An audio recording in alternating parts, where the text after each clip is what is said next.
Suhta-Lam यानी bamboo dance. Suhta-Lam cookie चीन मिजो जनजाति का यह नृत्य अति प्राचीन काल से प्रस्तुत करते चले आ रहे हैं। यह नृत्य नर्तक व नर्तकियों को बांस के बीच में कूद कूद कर किए जाते हैं। युद्ध की योग्यता की परख इस नृत्य का मूल उद्देश्य है। बिना किसी त्रुटि के नृत्य को पूरा करने वालों को युद्ध के लिए योग्य घोषित किया जाता है। आइए देखते हैं Suhta-Lam bamboo dance.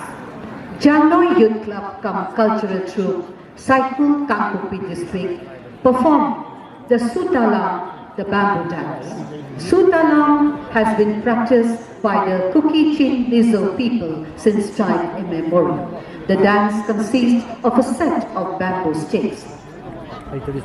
This cultural dance was basically performed to check whether a person, a male or a female, is fit for war.